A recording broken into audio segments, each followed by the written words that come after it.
కవి సమ్రాట్ విశ్వనాథ సత్యనారాయణ గారి ఆంధ్ర ప్రశస్తి గ్రంథం నుంచి వేగి క్షేత్రము అనే ఖండకావ్యంలోని కొన్ని పద్యాలు మీకోసం. ఈ 12 పద్యాలకు కథాసారాంశాన్ని అందిస్తున్నవారు వారి పుత్రులు విశ్వనాథ పావని శాస్త్రి గారు. శీర్షిక వేంగి రాజ్యము. వేగి క్షేత్రము. వేంగి రాజ్యము నాటి రాజుల వైభవము, ఆనాటి ప్రజల జీవనము, వారి ఆచారాల గురించి మరియు ఆ కావ్య రచనా కాలమున ఆంగ్లేయుల పాలనలో ఉన్న ఆంధ్రుల అస్వతంత్రత, దౌర్భాగ్యాన్ని గురించి కవి భావనా ప్రవాహము ఈ కావ్యము. వేంగి పల్లవ రాజకాంతలు తమ కాళ్లకు పెట్టిన పారాణులు ఉదయ సంధ్యలలో ప్రకాశించుచుండగా నాగుల చవితి పూజలు చేసేటివారు. ఆ సమయములలో ఆనాటి తెలుగు పిల్లలు కత్తిసాములు చేసేటివారు. తెలుగుదేశమునందు నాగుల చవితి రోజు స్త్రీలు పాముల పుట్టలో పాలు పోసి పూజలు చేయుదురు. వారి పిల్లలు ఆ పుట్టల దగ్గరనే బాణాసంచా కాల్చెదరు. ఈ వేంగి రాజ్య బాలురు బాణాసంచా వెలుగుల కన్నను కత్తుల మెరుపులనే ఎక్కువగా ఇష్టపడేవారు. రాజప్రసాదితమైన శౌర్యము అనే పాయసాన్ని తినడి ఆ తెలుగు పిల్లలు సూర్యభగవాను రథోత్సవము నాడు కూడా కత్తిసాములనే చేసేటివారు. ఆ పిల్లలకు యుక్త వయస్సు వచ్చుసరికి మధ్యాహ్నకాల సూర్య వేడిమి వలె పరాక్రమ తేజులయ్యేడివారు.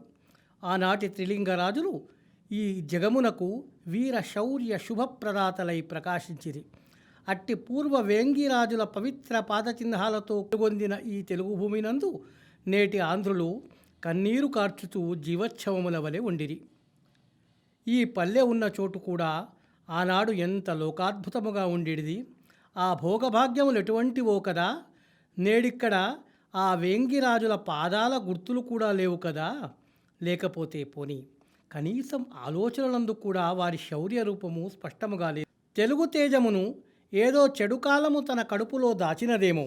సాటిలేని కీర్తనీయమైన గొప్పతనమును కలిగిన ఓ వేంగీపుర రాజమా, ఆంధ్ర పల్లవరాజులు ధర్మమూర్తులై సర్వకాలముల యందు వైదిక ధర్మ రక్షకులై ఉండిరి. వారు చేయు హుంకారములు పెద్దపులి అరుపుల వలె శత్రులోకానికి భయంకరములుగా ఉండేటివి. వేంగిరాజుల మహాద్భుత పరాక్రమమే రూపుదాల్చెడి ఉండేటివారు. నేను నిలిచిన ఈ భూమిపై ఏ రాజు ధర్మాసనమున కూర్చుండి ధర్మశాస్త్రమును స్మృతులను అనుసరించి పాలించను కదా. నేను చూచుచున్న ఈ భూమిపై ఏ పరాక్రమశాలురు యుద్ధ విద్యలను నేర్చుకునిరో కదా. నా శరీరమునంతటిని ఆవరించిన ఈ చల్లని గాలి ఎంత పురాతనమైన వేద సంప్రదాయమును పోగు చేసుకున్నదియో కదా. నేనున్న ఈ చోట ఆకాశము నిండుగా ఏ యజ్ఞమంత్రములు ధ్వనులు మారుమోగినవో కదా. వివరించలేనటువంతటి పురాతన తత్వము దైవత్వము కలిగిన ఈ పవిత్ర భూభాగమున నిలిచిన ఈ ఆంధ్రశక్తి నేడు స్వతంత్రము లేక ప్రవర్తించుచున్నది. నేటి తెలుగువారి ఈ బానిసత్వము నాకు మిక్కిలి కలవర అగుచున్నది. ఆనాడు వేంగి రాజ్యములోని పల్లెలలోని తెలుగు పిల్లవాండ్రు వీధులలో చెడుగుడు ఆటలతో శత్రువులను కవ్వించే నేర్పును పొందారు. చెడుగుడు అంటే కబడ్డీ. గోడీబిళ్ళ ఆటలలో సులువుగా శత్రువుల తలలతో బంతులు ఆడే శిక్షణాన్ని ఆపోసనము పట్టారు. ఉప్పు తెచ్చే ఆట, ఉప్పాట అంటారు. ఉప్పు తెచ్చే ఆటలు ఆడే రోజే శత్రువుల ఎత్తుగడలను చిత్తు చేయడాన్ని నేర్చుకున్నారు. కోతి కొమ్మచ్చి ఆటలలో కోట గోడల పైకి ఎగబాకడం, దూకడం, దాటడం నేర్చుకున్నారు. ఈ తెలుగు పిల్లలు ఎంత చిన్నప్పుడు నేర్చిరో అవి అన్నీయు అని లెక్కించినచో బొడ్డు కోయని పసివారికే తెలుగు తల్లులు శౌర్యరసాన్ని నూరి ఉగ్గుపాలతో కలిపి పోసేడివారు. ఆ క్షణం నుంచే వారు శౌర్యధనులయ్యారు. పూర్వము నేను వినిన పూజనీయమైన వేంగి సామ్రాజ్య చరిత్ర కథలను తలుచుకొనగా నా హృదయమంతయు సద్భావనలతో తడిసి మెత్తనగుచుండును. వేంగి రాజ్యమున ఈ పచ్చిబయళ్ల చివుళ్ల గొప్పదనమును ఏ కవి దేవతలు రాసిరో, ఈ గాలి తరంగములలో ఏ సంగీతపు గీతాలను ఏ అప్సరసలు నింపిరో, ఈ మింటి గుహలలో ఇన్ని దివ్య శిల్పాలను ఏ దేవశిల్పులు చెక్కిరో, ఈ మార్గాలలో ఎల్లవేళలా ఈ ఏ పూర్వ మునీంద్రుల యొక్క పొగడ్తలను ఎందరు పొందిరో. ఎటు చూసినా పల్లవ రాజుల చరితములు రాయబడి, పాడబడి, గీయబడి, చెప్పబడినవన్నీయు వినుటకు ఇంపుగా రూపుదాల్చి ఉన్నవి. ఇవి అన్నీయు గ్రహించగలిగిన ఈ అతీంద్రియ శక్తి నాకు ఏల కలిగనో కదా. ఈ పంట పొలాలు సూర్యభగవానుని అనుగ్రహ కిరణాలతో ఎంత సారవంతమైనవో కదా.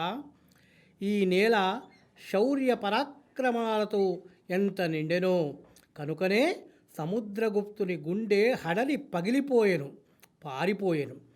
ఇచ్చటి పల్లవ రాచకాంతలు ఏమి పూజలు చేసినారో కానీ మహాలక్ష్మీదేవి ఇక్కడ స్థిరముగా నివసించి ఉండెను.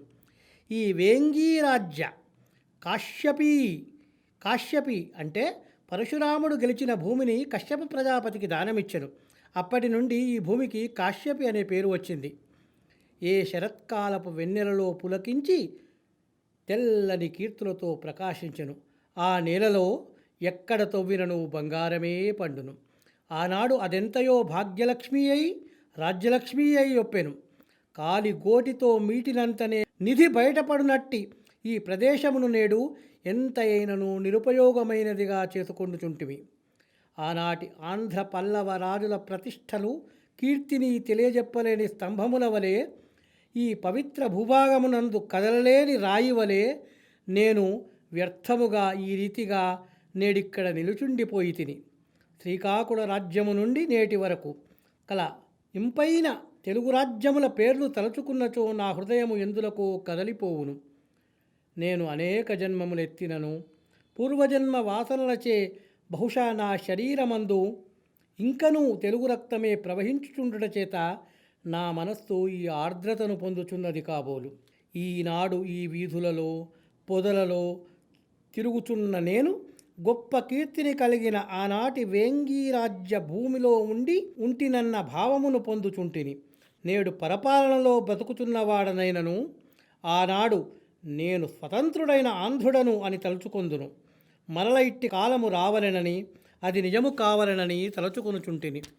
పల్లవరాజులు ఎగురవేసిన పతాకములు చాళుక్యుల రాజ్యములో కలిసిపోయెను. దేశీయ కవిత్వమును పాలించిన కవిరాజు నన్నయ్య గారి వ్యాకరణమునందు కలిసిపోయెను.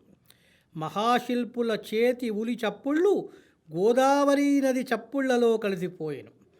పూర్వపు తెలుగు ఆచారములు రాజుల యొక్క గొప్ప కీర్తులలో కలిసిపోయెను.